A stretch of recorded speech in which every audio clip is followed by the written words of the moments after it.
Halo,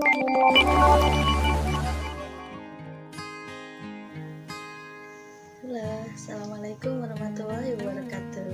Berjumpa lagi dengan saya di channel SMK Pelita Ciampea dalam pembelajaran daring mata pelajaran Bahasa Indonesia.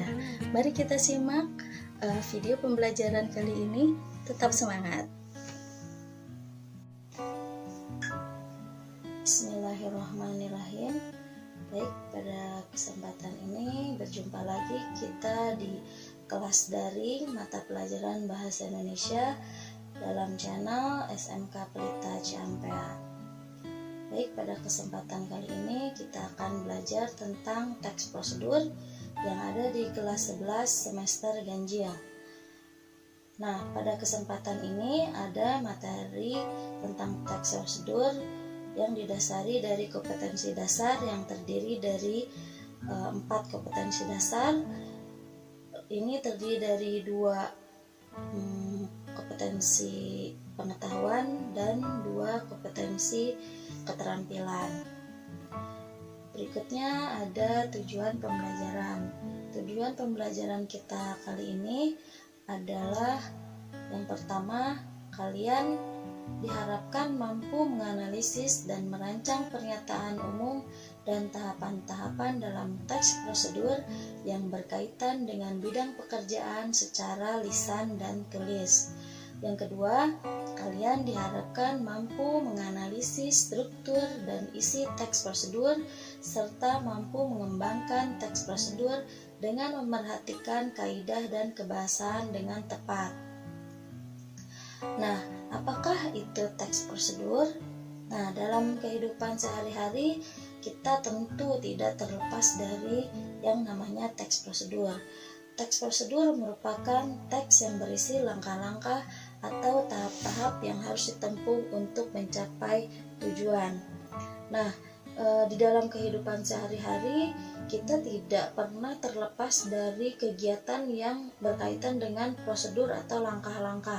Misalnya ketika kita memasak, berkendara, makan, dan sebagainya, tentu itu melakukan prosedur atau ada langkah-langkahnya. Nah, oleh sebab itu begitu pentingnya kita mempelajari teks prosedur. Diharapkan setelah mempelajari materi ini kalian mampu membuat sebuah teks prosedur. Nah, di dalam teks prosedur ada beberapa tahapan atau langkah-langkah yang tidak boleh ditukar posisinya. Misalnya pada saat kita akan melakukan langkah-langkah mematikan atau menyalakan komputer, ada beberapa hal yang tahapannya itu tidak boleh ditukar karena akan mengakibatkan sesuatu yang fatal dan tidak boleh asal-asalan, ya. Baik, berikutnya ada struktur teks prosedur.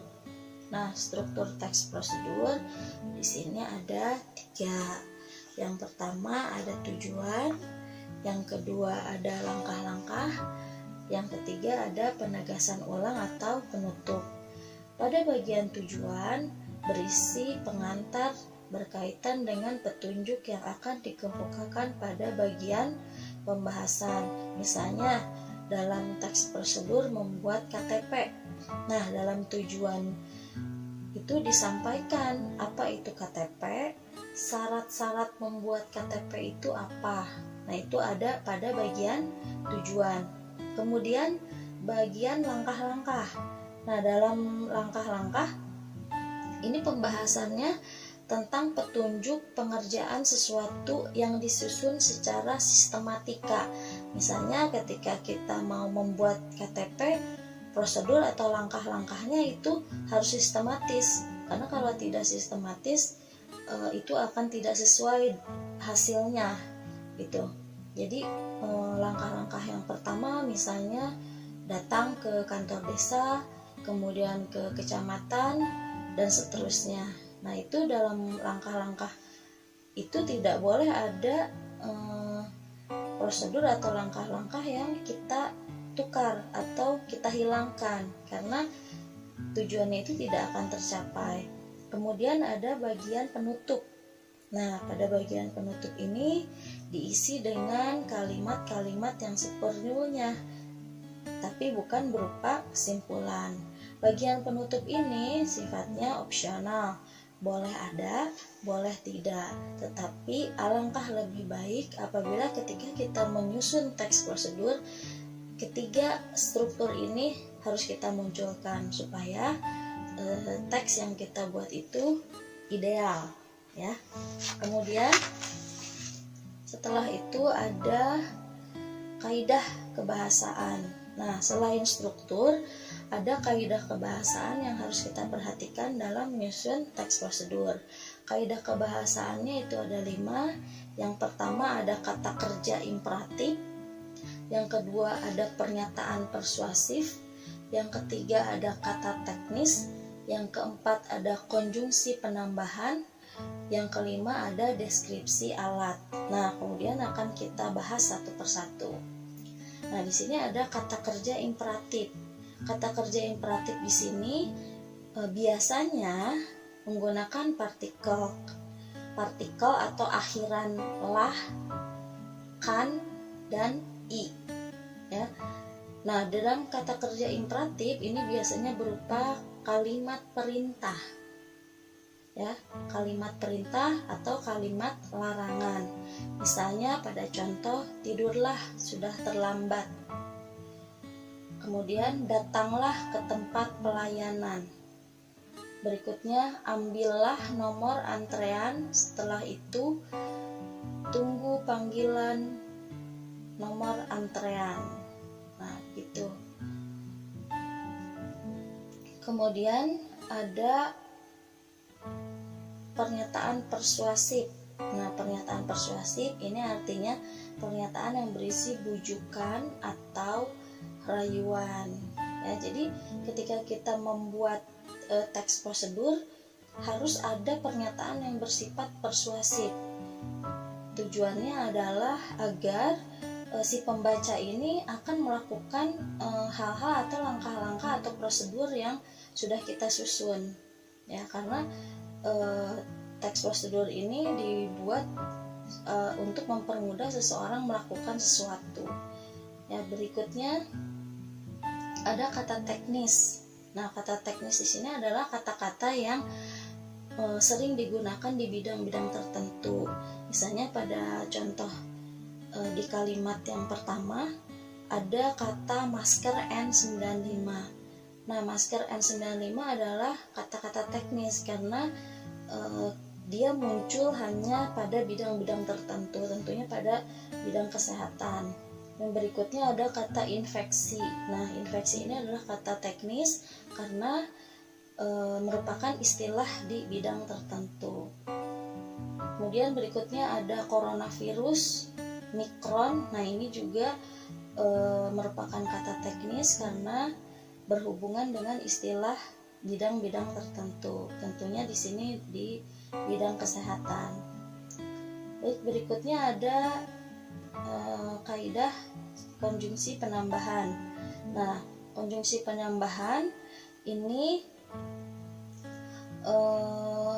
contohnya adalah kata dan, kemudian, lalu, atau setelah itu. Nah, ini konjungsi penambahan ini biasanya berupa kalimat majemuk. Contohnya ini kata yang dicetak tebal, dan, kemudian, lalu. Berikutnya ada deskripsi alat. Nah, deskripsi alat di sini artinya dalam teks prosedur kita harus membuat kalimat yang mendeskripsikan pemakaian sebuah alat. Di sini saya kasih contoh, alat yang digunakan adalah peniti dan penjepit.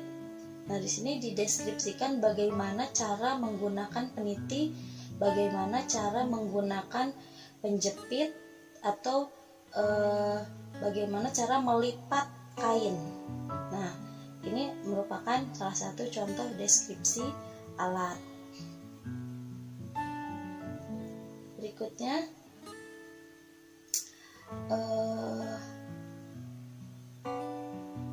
pembahasan dari saya sudah selesai.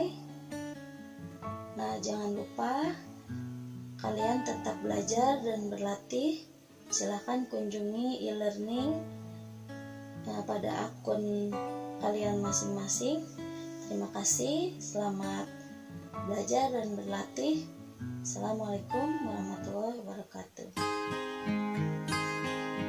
Bagaimana tayangan video tadi? Semoga kalian paham. Apabila ada pertanyaan, silahkan kalian komentar di video ini. Kemudian jangan lupa kalian kunjungi e-learning SMK Pelita Ciampea untuk melaksanakan penugasan di akun kalian masing-masing. Terima kasih, tetap semangat, SMK Pelita hebat.